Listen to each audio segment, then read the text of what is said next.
तो कैसे हो मेरे प्यारे एनिमे लवर्स। तो आज मैं एक्सप्लेन करने वाला हूँ one of my favourite anime में से एक मैरिज टॉक्सिन्स का पार्ट 3। तो प्लीज एंजॉय करना और इसके बाकी के पार्ट्स चैनल पे अपलोडेड हैं तो उन्हें भी वॉच कर लेना। तो चलिए शुरू करते हैं। किनोशुके डिसाइड करता है कि वो कन्वर्सेशन को हैंडल करेगा ताकि जीरो अपने चांसेस शियोरी के साथ खराब ना करे।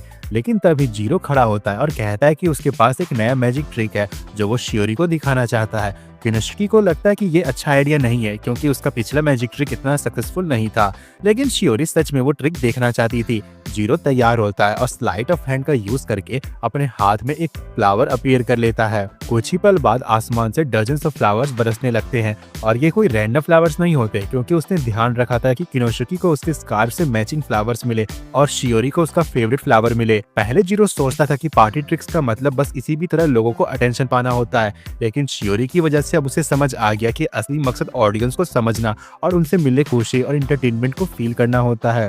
जीरो की बात सुनकर शियोरी इमोशनल हो जाती है और कहती है कि उसके पास भी एक नया ट्रिक है जो वो जीरो को दिखाना चाहती है। उसके बाद दोनों अगले कुछ घंटे एक दूसरे के आसपास ट्रिक्स दिखाते रहते हैं। शायद ये नॉर्मल कन्वर्सेशन ना हो, लेकिन दोनों एक दूसरे से अच्छी तरह कम्युनिकेट कर रहे होते हैं। ये देखकर किनोशुके बहुत सेटिस्फाई होता है। पार्टी के एंड में शियोरी जीरो से कहती है कि उसने आज की रात बहुत एंजॉय किया। जीरो को समझ ही नहीं आता कि वो क्या जवाब दे, इसलिए वो बस उसे कहता है कि अपनी कंपनी को अच्छे से चलाना। शियोरी प्रॉमिस करती है कि वो अपना बेस्ट देगी। वो कहती है कि वो अपने फ्यूचर के किसी भी हिस्से को इग्नोर नहीं करना चाहती, चाहे कंपनी चलाना हो, कॉलेज कंप्लीट करना हो या प्यार में पढ़ना हो। ये बात सुनकर जीरो बिल्कुल स्टन रह जाता है क्योंकि उसे लगता है कि वो इसी की तरफ इशारा कर रही है। लेकिन उसके कुछ बोलने से पहले ही शियोरी के अंकल उसे लेने आ जाते हैं और उनकी बात बीच में ही रुक जाती है। शियोरी जीरो को गुड बाय कहती है। जाने से पहले वो जीरो से पूछती है कि क्या वो उसे फ्रेंड लिस्ट में ऐड कर सकती है और इसी तरह जीरो की तीसरा नॉर्मल फ्रेंड भी बन जाता है। शियोरी के जाने के बाद वो खुशी से पागल होने लगती है क्योंकि उसके जीरो के कांटेक्ट मिल गया होता है। दूसरी तरफ जीरो अभी भी कंफ्यूज होता है कि शियोरी सच में उसे पसंद करती भी है या फिर सिर्फ पोलाइट थी। किनोशुके जीरो की ग्रोथ देखकर प्राउड फील करता है और संडे के नेक्स्ट मिशंस की प्लानिंग करने लगता है, लेकिन जीरो कहता है कि संडे को वो बिजी है क्योंकि वो अपने बेस्ट फ्रेंड की वेडिंग अटेंड करनी है। वो बताता है कि उसका दोस्त टोशुकी जो बग मास्टर है उसे बटरफ्लाई मैसेज के थ्रू इनवाइट भेज चुका है। जब किनोशुके टोशुकी की फोटो देखता है तो वो थोड़ा डर जाता है क्योंकि टोशुकी का लुक काफी स्केरी लगता है, इसलिए वो जीरो को वेडिंग एंजॉय करने के लिए कहता है और वहां से निकलने लगता है। लेकिन थोड़ी देर बाद किनोशुकी को भी एक बटरफ्लाई मैसेज मिलता है। उसे पता चलता है कि जीरो ने पहले ही टोशुकी को बता दिया था कि किनोशुकी उसकी शादी के लिए वाइफ ढूंढने में हेल्प कर रहा है, इसलिए टोशुकी को भी किनोशुकी को अपनी वेडिंग में इन्वाइट किया ताकि वो उसका सिंसियरली शुक्रिया अदा कर सके। किनोशुकी हैरान हो जाता है क्योंकि बग मास्टर असल में काफी अच्छा इंसान लगता है, इसलिए वो सोचता है कि वेडिंग अटेंड करना इतना बुरा आइडिया भी नहीं होगा। वैसे भी जीरो सोशल इवेंट्स में इतना अच्छा नहीं है, इसलिए कम से कम आउटफिट चूज करने में उसकी हेल्प हो जाएगी। इसी वजह से किनोशुके भी जीरो के साथ वेडिंग में चला जाता है। वेडिंग वेन्यू बिल्कुल फेरी टेल की तरह खूबसूरत लग रहा होता है और हर जगह सुंदर बग्स घूम रहे होते हैं। ये सब देखकर किनोशुके सरप्राइज हो जाता है क्योंकि ये उसकी एक्सपेक्टेशन से कहीं ज्यादा अच्छा था। लेकिन तभी एक आदमी चुपचाप उन दोनों के पीछे आ जाता है। बिना कुछ बोले वो जीरो के चेहरे पर कई नीडल्स फेंक देता है। जैसे ही नीडल्स लगती हैं, जीरो सीधा जमीन पर गिर जाता है। किनोशुके थोड़ा डर जाता है क्योंकि उसे लगता है कि जीरो की उसके सामने ही असैसिनेशन हो गया, लेकिन असल में बात उतनी सीरियस नहीं होती। कुछ ही पल बाद जीरो उठ खड़ा होता है और नीडल वाले आदमी को पैसे दे देता है। वो बताता है कि उसका दोस्त सन्नी है जो नीडल मास्टर है। सन्नी एक्यूपंक्चर का यूज करके जीरो को रिसेंट एडवेंचर की वजह से जमा हुआ स्ट्रेस दूर कर रहा था।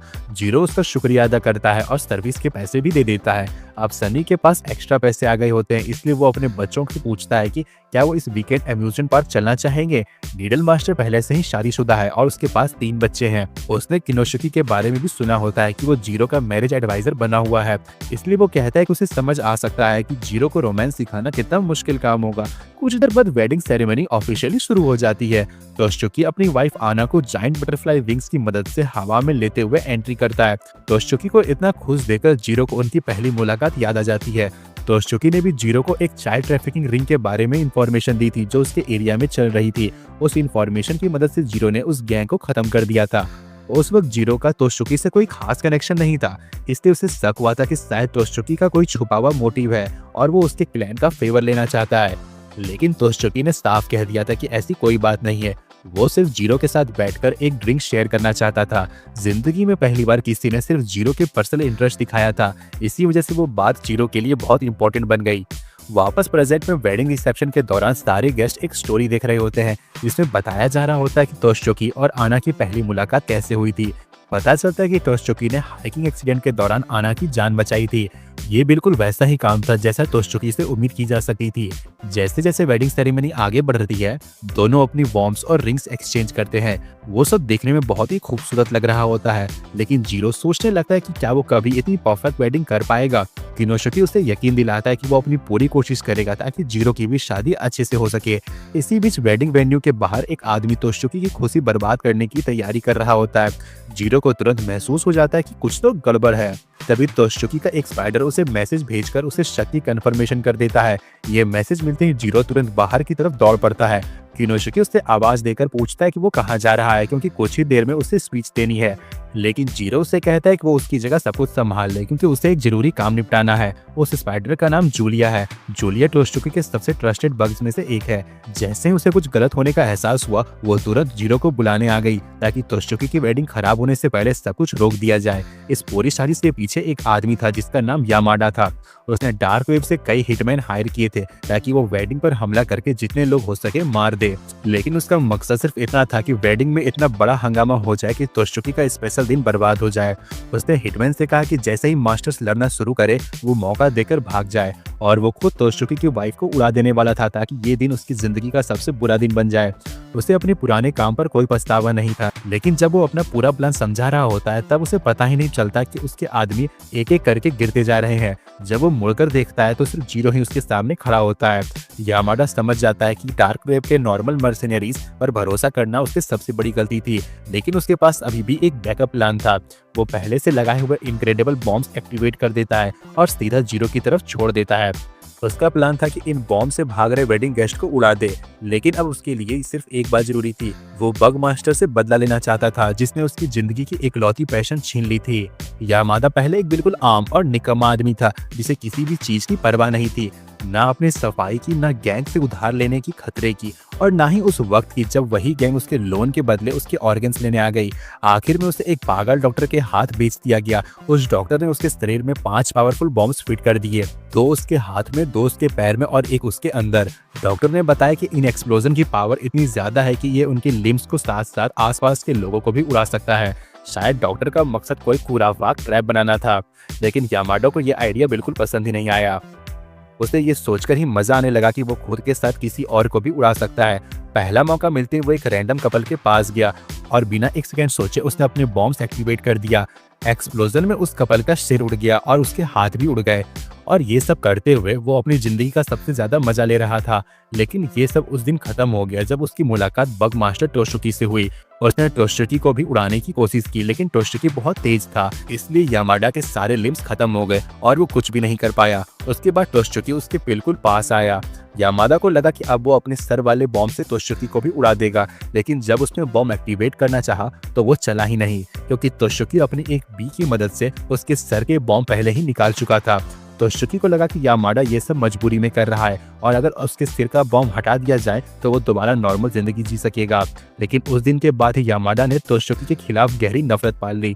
उसके हिसाब से तोशचुकी ने उसे वो ग्लोरियस डेथ छीन ली जो वो चाहता था। इसलिए जब से उसे पता चला कि तोशचुकी की शादी होने वाली है तो उसने फैसला कर लिया कि वो हर हाल में उसकी वेडिंग बर्बाद करेगा। उसे पूरा यकीन था कि जीरो इतने बड़े ब्लास्ट से बच नहीं सकता, इसलिए वो अपना प्लान आगे बढ़ाने के लिए तैयार हो गया। लेकिन असल में जूलिया ने जीरो के आसपास वेब का एक प्रोटेक्शन बबल बना दिया, और जब यामाडा अपनी पूरी कहानी सुना रहा था तब जीरो आराम से किनोशुकी की कॉल अटेंड कर रहा था। वो उससे बता रहा था कि अगर वो टाइम पर स्पीच के लिए वापस ना आ सके तो क्या बोलना है। इसी बीच वेडिंग के अंदर स्पीचेस का वक्त आ जाता है, इसीलिए किनोशुकी को जीरो की जगह स्टेज पर जाना पड़ता है। वो सबको बहाना बताती है कि जीरो को स्टेज फ्राइट की वजह से अचानक पेट खराब हो गया, इसलिए वो खुद स्पीच देने नहीं आ पाया। लेकिन उसने एक लेटर छोड़ दिया जिसे किनोशुकी अपनी तरफ से पढ़कर सुनाएगी। उधर बाहर जीरो अभी भी यामाडा को रोकने की कोशिश कर रहा होता है, लेकिन यामाडा को हराना उतना आसान नहीं था जितना जीरो ने सोचा था। उसके प्रोसिंथेटिक लिम्स बहुत पावरफुल थे और उनके पंचेस काफी जबरदस्त थे।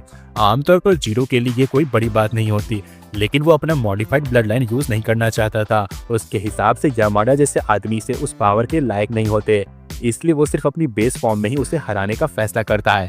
उधर अंदर किनोशुकी जीरो के लेटर पढ़ना शुरू करती है। उस लेटर में जीरो तोशुकी के सालों की काइंडनेस के शुक्रिया अदा करता है और उसे उसकी शादी के लिए बधाई देता है।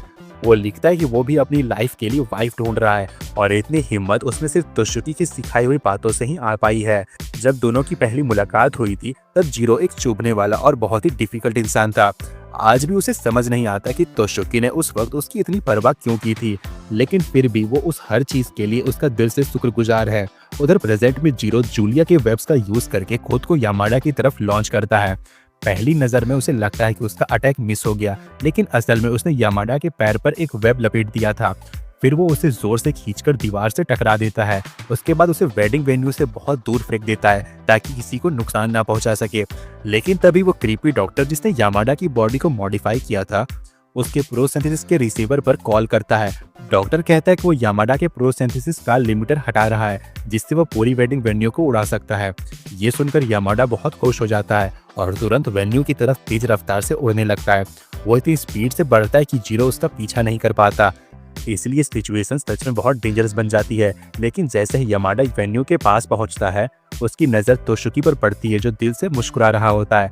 यामाडा असल में तोशुकी से इस बात पर नाराज नहीं था कि उसने उसकी मौत रोक दी थी। वो सिर्फ इस बात से जलन महसूस करता था कि तोशुकी उससे भी ज्यादा अंधेरी अंडरवर्ल्ड की दुनिया में रहकर भी अपने दुश्मनों के साथ काइंडनेस दिखा सका और अच्छी जिंदगी जी रहा है, जबकि यामाडा ने हमेशा बस जैसी हालत थी वैसे ही एक्सेप्ट किया। उसी वक्त उसे एहसास होता है कि वो असल में ऐसी जिंदगी नहीं चाहता, इसलिए आखिरी पल में वो अपनी डायरेक्शन बदल देता है और सीधा आसमान की तरफ उड़ जाता है। फिर वो अपने सारे एक्सप्लोसिव एक साथ एक्सप्लोर कर देता है ताकि वेडिंग वेन्यू तबाह ना हो। इसी तरह बाकी की वेडिंग बिना किसी प्रॉब्लम के पूरी हो जाती है। आफ्टर पार्टी के दौरान तोशुकी किनोशुकी के पास जाकर उसका शुक्रिया अदा करता है कि उसने जीरो की स्पीच में हेल्प की। किनोशुकी कहता है कि इसमें कोई बड़ी बात नहीं है, लेकिन वो हैरान होता है कि तोशुकी जीरो के लास्ट मोमेंट पर स्पीच छोड़कर जाने से बिल्कुल भी नाराज नहीं है। तोशुकी कहता है कि उल्टा उसे ही जीरो का शुक्रिया अदा करना चाहिए। उसके लिए सिर्फ जीरो का वेडिंग में आना ही बहुत बड़ी बात थी, क्योंकि उन दोनों फैमिलीज की स्टेटस में बहुत बड़ा फर्क है। ये सुनकर किनोशुकी कंफ्यूज हो जाती है।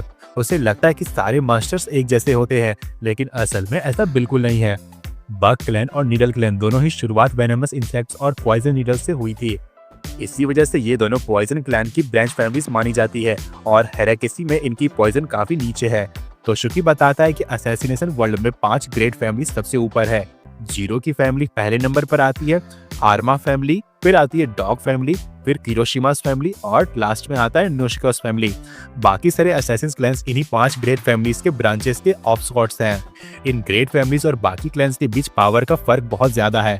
अगर जीरो फैमिली तोशुकी को खुदकुशी करने का ऑर्डर दे दे तो उसके पास मना करने का कोई हक नहीं होगा। तो तोशुकी की पहली बार जीरो से मुलाकात होने वाली थी तब उसके फादर ने उसे सख्त वार्निंग दी थी।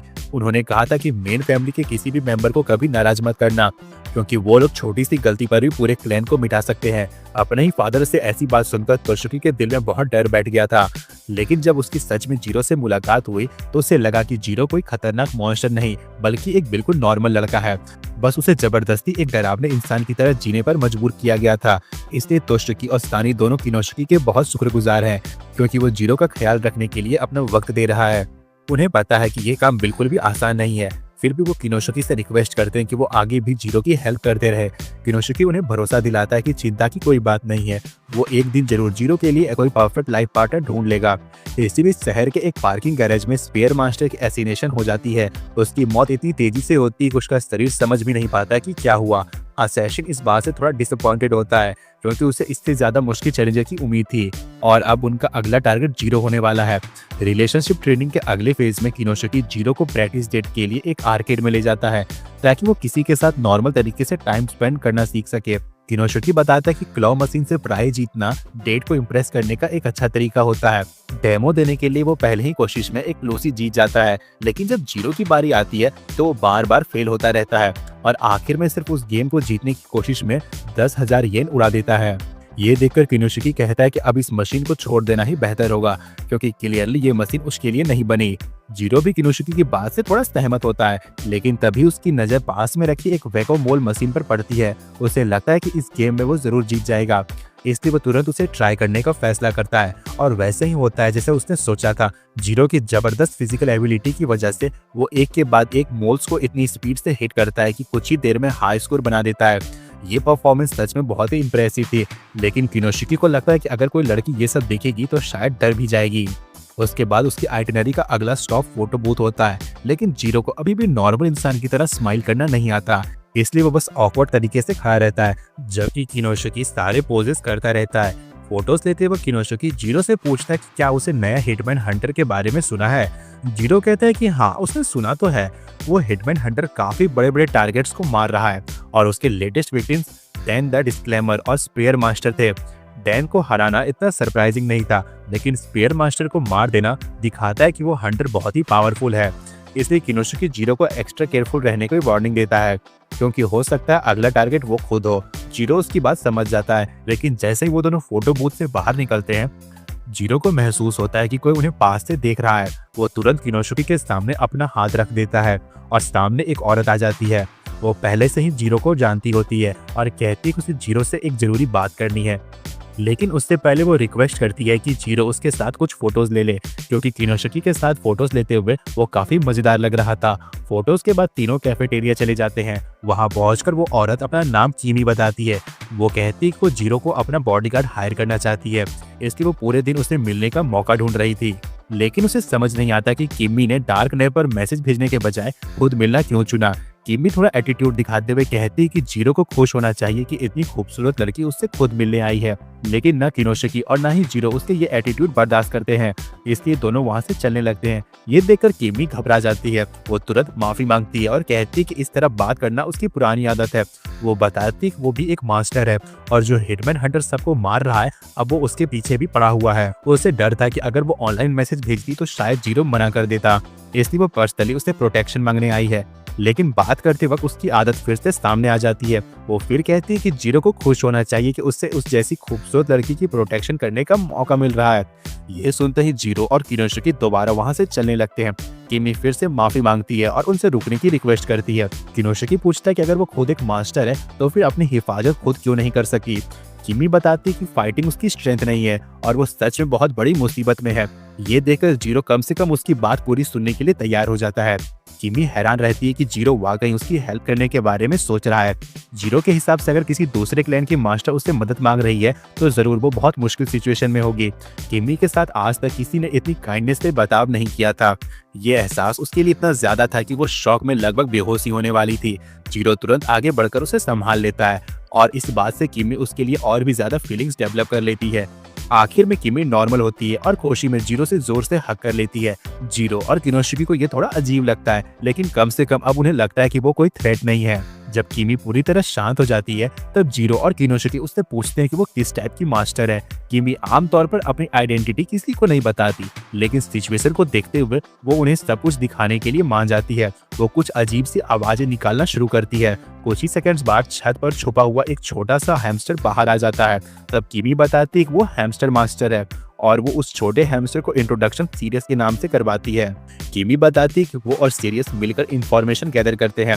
असल में सीरियस ने ही जीरो को ट्रैक किया था, इसी वजह से किमी को पता था कि जीरो यहाँ मिलेगा।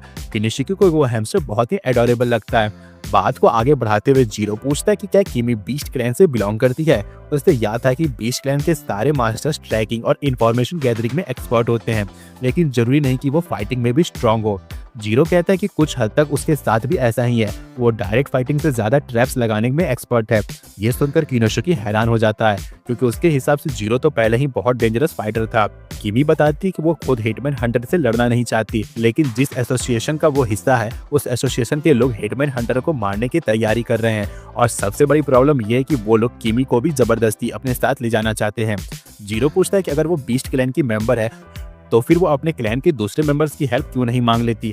किमी उदास होकर कहती कि उनमें से कोई भी उनकी मदद नहीं करेगा। कुछ जनरेशन पहले उसकी फैमिली रेड मास्टर हुआ करती थी और उस वक्त क्लैन में उनकी काफी इज्जत होती थी, लेकिन धीरे धीरे उसका ब्लड लाइन कमजोर होता गया और उनकी पावर्स भी पहले जैसी नहीं रही। इसी वजह से आज क्लैन वाले किमी को लगभग इग्नोर ही करते हैं। वो टेक्निकली एक मास्टर जरूर है, लेकिन उससे आज तक कभी किसी को नहीं मारा और वो एक नॉर्मल ऑफिस जॉब करती है, इसलिए क्लैन वाले सिर्फ उसे जरूरत पड़ने पर मीट शील्ड की तरह यूज करना चाहते हैं। ये सब सुनकर साफ समझ आता है कि कीमी वाकई बहुत बड़ी मुसीबत में है। लेकिन अचानक कीमी जीरो से माफी मांगती है कि उसने उसका इतना वक्त बर्बाद किया। वो उठकर कैफेटेरिया का बिल भी पे कर देती है। वो कहती है कि अपनी बात कहने के बाद अब उसका दिल थोड़ा हल्का हो गया है। अब उसे समझ आ गया है कि 5 ग्रेट फैमिलीज के फ्यूचर हेड से बॉडीगार्ड बनने की उम्मीद करना बेकार है, और अगर जीरो मान भी जाए तब भी वो उसकी इतनी बड़ी फीस कभी अफोर्ड नहीं कर पाएगी। इसलिए वो एक बार फिर जीरो से माफी मांगती है। इसके बाद वो ये मानकर वहाँ से चलने लगती है कि शायद अब जल्दी ही मरने वाली है। लेकिन तभी जीरो उससे आवाज देता है। वो कहता है कि इस कारण के लिए वो सिर्फ 10,000 येन पर डे लेगा। ये सुनकर कीमी वहीं रुक जाती है। उसे अपने कानों पर यकीन नहीं होता। किनोशुकी भी उतना ही हैरान हो जाता है। वो जीरो से पूछता है कि क्या वो इस फैसले को लेकर पक्का है, लेकिन जीरो कहता है कि कीमी सच में बहुत मुसीबत में है और वो बस उसकी मदद करना चाहता है। किनोशुकी को इस अरेंजमेंट से कोई प्रॉब्लम नहीं होती। उसके हिसाब से उनकी ओरिजिनल प्लान का हिस्सा नहीं था, लेकिन जीरो के लिए एक और पॉसिबल लव इंटरेस्ट मिलने का ये अच्छा मौका है। कीमी इतनी ज्यादा खुश हो जाती है कि अब उसे मरना नहीं पड़ेगा। खुशी के मारे वो सीधा जीरो पर चढ़कर उसे जोर से हक कर लेती है। अगले दिन जीरो और किनोशुकी दोनों कीमी से दोबारा मिलते हैं। कीमी बताती है कि वो उन दोनों को अपनी एसोसिएशन के बाकी मेंबर्स से मिलवाना चाहती है, क्योंकि आगे चलकर उनका सामना उन लोगों से होना ही है। और सच कहें तो वो सबके सामने ये दिखाना चाहती है कि अब जीरो उसका बॉडीगार्ड है। लेकिन जब वो तीनों एसोसिएशन हेडक्वार्टर्स पहुंचते हैं तो वहां का नजारा देखकर सब स्तन्न रह जाते हैं। एसोसिएशन का लगभग सारे मेंबर्स पहले ही मारे जा चुके होते हैं। सिर्फ एक आदमी कोने में बैठा हुआ जिंदा नजर आता है। किनोशुकी सोचता है कि शायद वो एसोसिएशन का ही मेंबर होगा, इसलिए वो उससे पूछता है कि यहाँ आखिर हुआ क्या। लेकिन कीमी कहती है कि उसने उस आदमी को पहले कभी नहीं देखा। जैसे ही जीरो को ये बात समझ आती है, वो तुरंत किनोशुकी और कीमी को भागने के लिए चिल्लाता है, लेकिन अब तक बहुत देर हो चुकी होती है। वो आदमी पहले ही जीरो के पास पहुंचकर उसके पेट में एक चाकू भोंक चुका होता है। जीरो वक्त पर पीछे कूदकर फैटल इंजीनियर से बच जाता है, लेकिन फिर भी उसे काफी गहरी चोट लग जाती है। यह पहली बार था जब किनोशुकी ने जीरो को इतनी बुरी तरह जख्मी होते देखा था, इसलिए वो बहुत ज्यादा परेशान हो जाता है।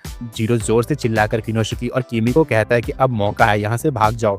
दोनों समझ जाते हैं कि जीरो बिल्कुल सीरियस है, इसलिए वो तुरंत वहां से भाग निकलते हैं। जीरो अपने चोट से बहते खून को रोक लेता है। अब वो पहले से थोड़ा बेहतर तरीके से मूव कर सकता है, लेकिन वो समझ चुका है कि सामने वाला आदमी बिल्कुल आम इंसान नहीं है। जीरो पुची से पूछता है कि वो इस सब क्यों कर रहा है, लेकिन पीची कोई जवाब नहीं देता। वो सीधा जीरो पर दोबारा अटैक कर देता है। जीरो तुरंत जंप करके उस अटैक से बच जाता है और बिल्डिंग की रेलिंग के किनारे जाकर लैंड करता है, लेकिन पीची के स्लैश इतना पावरफुल था कि उसने बिल्डिंग के पूरा एक कोना ही काट दिया। बिल्डिंग का वो हिस्सा टूटकर नीचे गिरने लगता है। ये देखकर जीरो भी हैरान रह जाता है। उसे यकीन नहीं होता कि इतने छोटे नाइफ से कोई इतनी बड़ी तबाही कैसे मचा सकता है। अपनी जान बचाने के लिए जीरो सामने वाली बिल्डिंग पर जंप कर जाता है, लेकिन पीची भी बिना किसी दिक्कत के उसके पीछे वही जंप लगा देता है। अब जीरो समझ जाता है कि मॉडिफाइड ब्लड लाइन यूज किए बिना बचना नामुमकिन है। वो 2 सीरीज निकालता है। एक सीरीज में विजन इनहांसिंग पॉइजन होता है और दूसरे सीरीज में रिफ्लेक्टिंग बूस्टिंग पॉइजन होता है। वो दोनों पॉइजन खुद को इंजेक्ट कर लेता है ताकि पीची की स्पीड का सामना कर सके। स्पीड बूस्ट मिलते ही जीरो पीची के उन अटैक का सक्सेसफुली डॉज कर लेता है। उसके बाद वो लगातार 15 हिट कॉम्बो से पीची पर जबरदस्त हमला करता है। लेकिन जीरो के डिसअपॉइंटमेंट के लिए पैची बिल्कुल भी इंजर्ड नहीं लगता, और जब वो वापस रूफ पर चढ़ रहा होता है तब वो फोन कॉल अटेंड कर रहा होता है। फोन के दूसरे साइड वाला इंसान उससे बताता है कि उसने जीरो को टारगेट करके गलती की है, क्योंकि जीरो ने असल में कोई बुरा काम नहीं किया। लेकिन पैची को इस बात पर यकीन नहीं होता, क्योंकि उसने अपनी आंखों से जीरो को 2 सिरिंज इंजेक्ट करते हुए देखा था, और उसके हिसाब से कोई अच्छा इंसान ऐसा नहीं करता। उसे लगता है कि जीरो भी बाकी सभी मास्टर की तरह बुरा ही है, इसलिए जब तक मौका है उसे खत्म कर देना चाहिए। जीरो तुरंत पैची पर अटैक करने की कोशिश करता है जब वो फोन में बिजी होता है, लेकिन पैची उससे काफी ज्यादा फास्ट होता है और एक टाइम बोर्ड उठाकर जीरो की तरफ स्विंग करता है। जीरो मुश्किल से उस अटैक को डॉज कर पाता है। जीरो जितनी भी कोशिश करता है वो पैची की स्पीड और पावर का सामना नहीं कर पाता। आखिर में वो सिर्फ एसिड से अपने साइन बोर्ड को डिस्ट्रॉय कर देता है ताकि पैची उसे वेपन की तरह यूज ना कर सके। लेकिन पैची तुरंत अपनी पोजीशन बदलता है और एक ड्रॉप किक से जीरो को जमीन पर गिरा देता है। उसके बाद वो भागकर साइन बोर्ड के पीसेस पकड़ने लगता है ताकि आसपास के एनिमल्स को चोट न लगे। जीरो हैरान हो जाता है कि पैची एनिमल्स की इतनी केयर करता है, लेकिन पैची कहता है कि उसे एनिमल से कोई खास लगाव नहीं है, बस उन्होंने कोई गलती नहीं की, इसलिए उन्हें हर्ट कर देना सही नहीं होगा। जीरो फिर से पूछता है कि पैची ये सब क्यों कर रहा है और क्या वो ब्लेड क्लैन से है, लेकिन पैची कहता है कि वो सिर्फ एक नॉर्मल इंसान है। जीरो को पहले यकीन नहीं होता, क्योंकि उसके हिसाब से बिना किसी स्पेशल फैमिली के कोई इतना स्ट्रांग नहीं हो सकता। लेकिन पैची बताता है कि उसके सारे रिलेटिव्स टीचर्स हैं, इसलिए उनमें से कोई भी स्पेशल नहीं है। अगर पैची सच बोल रहा है तो जीरो को लगता है कि वो शायद एक म्यूटेंट है। जीरो समझ चुका होता है कि अपनी करंट स्ट्रेंथ से वो पैची को नहीं हरा सकता, इसलिए वो एक बहुत बड़ा रिस्क लेता है और ट्रिपल डोज पॉइजन इंजेक्ट कर लेता है ताकि उसकी पावर बढ़ सके। लेकिन इतना ज़्यादा पॉइजन उसके इंजर्ड बॉडी के लिए बहुत ज़्यादा होता है। उसके शरीर के हर पोर से खून निकलने लगता है और वो ज़मीन पर गिर जाता है। अब उसके लिए हिलना भी नामुमकिन हो जाता है। पैची धीरे धीरे उसके पास आता है ताकि उसे खत्म कर सके। जीरो अपनी मौत को एक्सेप्ट कर लेता है और सिर्फ इतनी रिक्वेस्ट करता है कि पैची बाकी दोनों को छोड़ दे क्योंकि उन्होंने कुछ गलत नहीं किया। पैची थोड़ा सरप्राइज होता है क्योंकि पहली बार कोई मास्टर मौत के सामने किसी और की जान की भीख मांग रहा था। तभी कीमी भागते हुए वापस आती है और जीरो को बचाने की कोशिश करती है। उसके पास बिल्कुल भी फाइटिंग एबिलिटी नहीं होती, इसलिए वो पेची को रोक नहीं सकती। लेकिन अपनी जान बचाकर भागने के बजाय जीरो के लिए अपनी जान रिस्क में डालने से पैची को समझ आ जाता है कि जीरो असल में बुरा इंसान नहीं है, इसलिए वो जीरो को मारने का इरादा छोड़ देता है। लेकिन दूर से कोई पूरी फाइट को चुपचाप देख रहा होता है। कुछ देर बाद जीरो को ब्लड ट्रांसफ्यूजन दिया जाता है और उसकी कंडीशन स्टेबल हो जाती है। जीरो पैची से पूछता है कि वो असल में ये सब क्यों कर रहा है। पैची बताता है कि उसका गोल बीस्ट क्लैन को खत्म करना है, जो 5 ग्रेट फैमिलीज में से एक है। उसने सुना है कि बीस्ट क्लैन कुछ ऐसा प्लान कर रहा है जिससे बहुत सारे इनोसेंट लोग मर जाएंगे और उसे ये चीज मंजूर नहीं है। इस पर किनोशिकी पूछती है कि फिर उसने उन लोगों पर अटैक क्यों किया जो बीस्ट क्लैन के नहीं थे। पैची बताता है कि वो लोग बस बुरे इंसान थे जो उसके रास्ते में आ गए थे। डैन द डिसमेंडर लोगों की बॉडी पार्ट्स काटकर मजे लेता था और स्पेयर मास्टर को सिविलियंस की बिल्कुल भी परवाह नहीं थी। उसकी इसी वजह से बहुत सारे इनोसेंट लोग मर जाते थे। पैची का असली सपना अपनी गर्लफ्रेंड के साथ सेटल होना और एक कैफे खोलना है, इसलिए वो सिर्फ इतना चाहता है कि सिटी डेंजरस लोगों से साफ हो जाए। नॉर्मली जीरो पैची को पागल कहता है अगर वो 5 ग्रेट फैमिली से लड़ने की बात करता, लेकिन उसकी पावर दिखने के बाद जीरो को लगता है कि शायद पैची सच में ये कर सकता है। जब जीरो की कंडीशन थोड़ी रिकवर हो जाती है तब पैची उसे पूछता है कि क्या उसके फैमिलीज के थ्रू बीस्ट क्लैन के बारे में कोई इन्फॉर्मेशन मिल सकती है, लेकिन जीरो बताता है कि 5 ग्रेट फैमिलीज का आपस में लगभग कोई कनेक्शन नहीं है, इसलिए उसके पास बीस्ट क्लैन के बारे में कोई इन्फॉर्मेशन नहीं है। किमी भी कहती है कि उसके पास भी कोई इन्फॉर्मेशन नहीं है क्योंकि उसने कभी मेन हाउस में जाने की परमिशन ही नहीं मिली, इसलिए उसका बीस्ट क्लैन से कोई कनेक्शन नहीं है। वो बताती है कि मेन हाउस से उसके पास सिर्फ ये कॉलर ही मिला है जो ब्रांच फैमिली के हर मेंबर को पहनाया जाता है। अचानक किमी को उस कॉलर से तेज दर्द महसूस होता है और वो बेहोश हो जाता है। उसी वक्त एक बैट उड़ते हुए उनके पास घूमने लगता है और बीस्ट क्लैन के किसी मेंबर की हंसी सुनाई देती है। बीस्ट क्लैन का वो मेंबर पूरी तरह फाइट शुरू से देख रहा था। वो बताता है कि किमी के गले में जो कॉलर है वो एक लिविंग एक्सेसरी है जिसे उसने अभी एक्टिवेट किया है। अगर कोई उस कॉलर को जबरदस्ती निकालने की कोशिश करेगा तो वो किमी के खून और लाइफ फोर्स चूस लेगा और उसे डीएक्टिवेट नहीं किया गया तो किमी सिर्फ 3 दिन में मर जाएगी। वो आवाज उन्हें कहती है कि अगर उन्हें किमी को बचाना है तो उन्हें बीस्ट क्लैन का होम टर्फ डोगो एनिमल किंगडम आना होगा। कुछ देर बाद सब लोग आइलैंड की तरफ जाने वाली बोट में बैठ जाते हैं। किनोशिकी कहती है कि रिच लोगों के साथ डेट करते वक्त ये स्किल्स उसके बहुत काम आई थी। वो बताती कि उसके पास आईटी से लेकर कुलिनरी आर्ट्स तक की अलग अलग फील्ड्स की क्वालिफिकेशन भी है। जीरो हैरान हो जाता है कि सिर्फ डेट्स पर जाने के लिए उसने इतनी सारी स्किल सीख ली। फिलहाल किमी के गले का स्नेक शांत है, इसलिए उसकी जान तुरंत खतरे में नहीं है, लेकिन अभी तक किसी को नहीं पता कि उस कॉलर को कैसे निकाला जा सकता है। इस वजह से जीरो प्लान बनाता है कि वो सीरम का यूज करके बीस्ट मास्टर से कॉलर हटाने का तरीका बुलवाएगा।